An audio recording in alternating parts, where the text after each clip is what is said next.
দেখো কত সুন্দর লাগছে দেখতে এই পিৎজাটা। কেমন হয়েছে ওনা?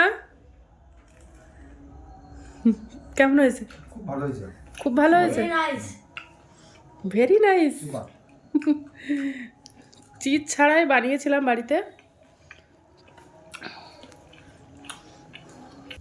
হ্যালো বন্ধুরা, তো আমি আজকে আবার অন্যদিনের মতো নতুন একটা রেসিপি নিয়ে এসেছি। আজকে রেসিপি হচ্ছে চিজ ছাড়া পিৎজা বানাবো। তো আমি এই পিৎজাটা কিভাবে বানাবো তোমরা শেষ পর্যন্ত ভিডিওটা স্কিপ না করে পাশে থেকে দেখার জন্য অনুরোধ দিল। তো চলো শুরু করি। এক বাটি ময়দাটা দিয়ে দেব, একটু লবণ দিয়ে দেব, 1 চামচ ইস্ট দিয়ে দেব। এবার ওর মধ্যে আমি একটু উষ্ণ গরম জল দিয়ে দেব, খুব বেশি না, উষ্ণ গরম জল দিয়ে একটা ডো বানিয়ে নেব।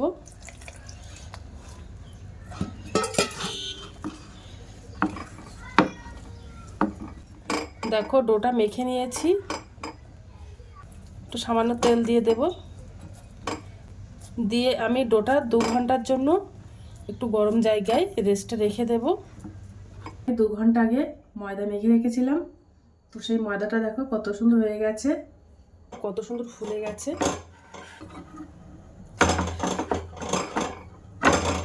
ডোটা ভালো করে মুথে নেব।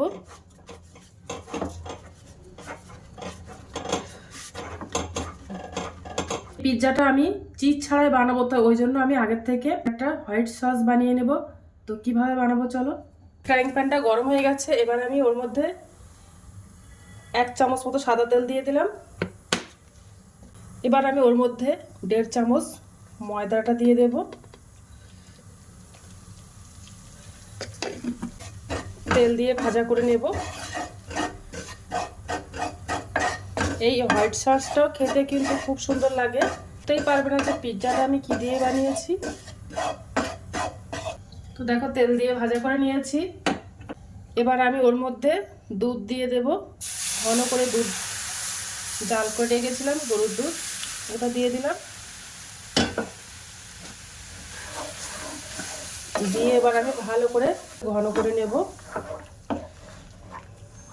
ওর মধ্যে একটু লবণ দিয়ে দেব, 1/2 চামচেরও কম একটু গোলমরিচ গুঁড়ো দিয়ে দেব, একটু চিলি ফ্লেক্স দিয়ে দেব, আর 1/2 চামচ মতো অরিগানো দিয়ে দেব। এটা দিলে খেতে খুব সুন্দর লাগে। দিয়ে ভালো করে মিশিয়ে নেব।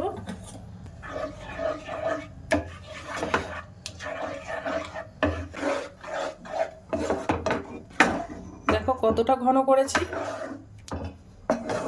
আর হোয়াইট সসটা বানানো হয়ে গেছে, এবার আমি চিকেনগুলো রান্না করে নেব। ফ্রাইং প্যানটা গরম হয়ে গেছে, এবার আমি ওর মধ্যে একটু সাদা তেল দিয়ে দেব, দিয়ে চিকেনটা রান্না করে নেব। ওর মধ্যে আমি একটু আদা রসুন বাটা দিয়ে দেব, দিয়ে তেলে একটু হালকা নাড়াচাড়া করে নেব। মধ্যে চিকেনের পিসগুলো দিয়ে দেবো। দেখো আমি ছোটো ছোটো করে চিকেনের পিস করে নিয়েছিলাম।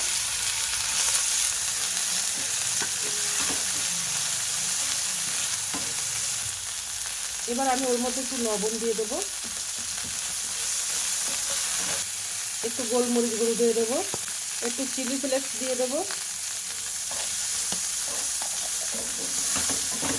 ওর মধ্যে একটু অরিগানো দিয়ে দেবো।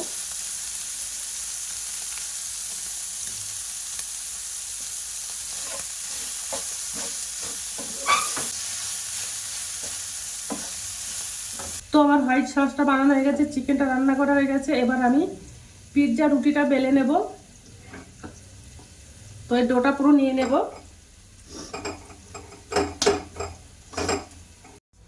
তো দেখো ডোটা নিয়ে নিয়েছি, আর আমি একটু মোটা করে রুটিটা বেলবো, খুব পাতলা করে বানাবো না।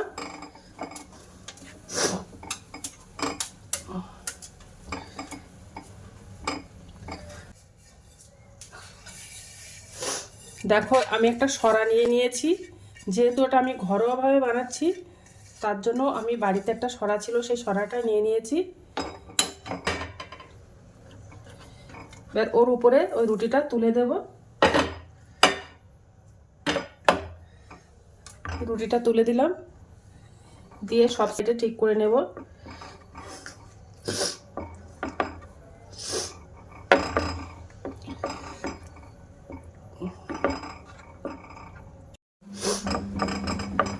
দেখো বেশ খুব সুন্দর করে সাইডগুলো তুলে দেব, তাহলে ভালো হবে।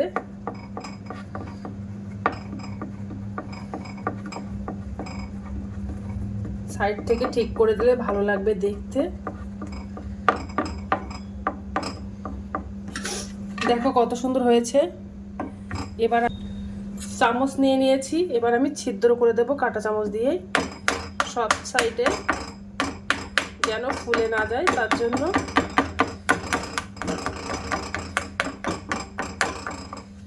ছিদ্র করে দিয়েছি, এবার উপর থেকে এটা ছিদ্র করে দেব।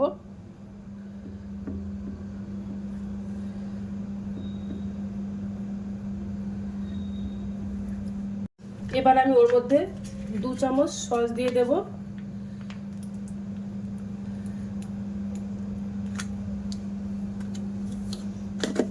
প্রথমে দেখো আমি টমেটো সস দিয়েছি, এবার আমি রেড চিলি সস দিয়ে দিচ্ছি। এই 2 রকম সস দিয়ে ভালো করে মিশিয়ে দেব। তোমাদের কাছে যদি কোনো শেজওয়ান সস থাকে ওটাও ব্যবহার করতে পারো। ওর মধ্যে আমি চিলি সস আর টমেটো সস 2 রকম সস দিয়ে দিলাম, দিয়ে সব সাইডে ভালো করে খেয়ে নেব।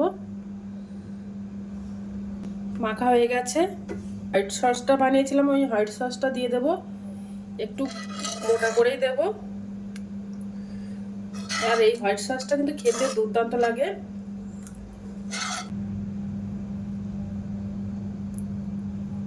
হোয়াইট সসগুলো দেওয়া হয়ে গেছে, এবার আমি চিকেনের পিসগুলো দিয়ে দেব, সব সাইডে সাজিয়ে দিয়ে দেব।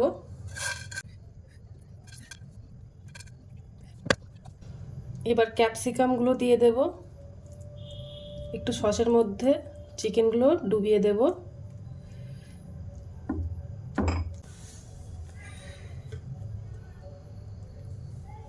একটা করে টমেটো দিয়ে দেব।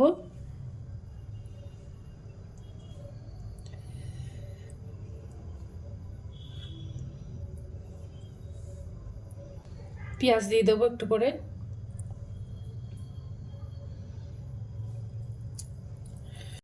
দেখো আমার পিৎজাটা সাজানো হয়ে গেছে। তো কড়াইটা গরম হয়ে গেছে, এবার আমি একটা বাটি উপর করে দিয়ে দিলাম, দিয়ে যে পিৎজাটা ছিল ওই পিৎজাটাও দিয়ে দেব। অরিগানো দিয়ে দেবো একটু উপর থেকে, আর সাইড থেকে একটু ডিমের কুসুম ব্রাশ করে দেব, তাহলে কালারটা খুব সুন্দর আসবে।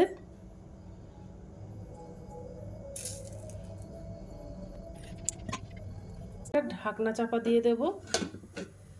এবার আমি উনানের আঁচটা একদম লো করে দেব, দিয়ে 20 থেকে 25 মিনিট জাল করে নেব। তো দেখো পিৎজাটা হচ্ছে আস্তে আস্তে।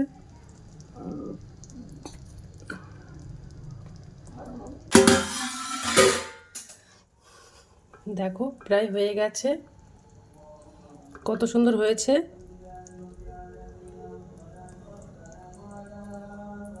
পিৎজাটা আমার বানানো হয়ে গেছে, এবার আমি গ্যাসটা অফ করে দেব। তো দেখো পিৎজাটা আমি একটা প্লেটে তুলে নিয়েছি।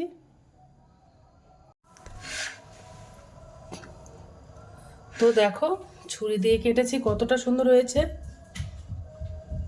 মাইক্রোওভেন বা চিজ ছাড়াই এই পিৎজাটা বানিয়েছি। তোমরা একবার হলে বাড়িতে ট্রাই করতে পারো, বুঝতেই পারবে না যে এটা দোকান থেকে কিনে আনা কি বাড়িতে বানানো। আজকের দিনের মতো ভিডিওটা এখানে শেষ করছি। আগামী দিন আবার একটা নতুন ভিডিও নিয়ে চলে আসবো। তো টাটা বাই বাই, সবাই ভালো থাকবে, সুস্থ থাকবে।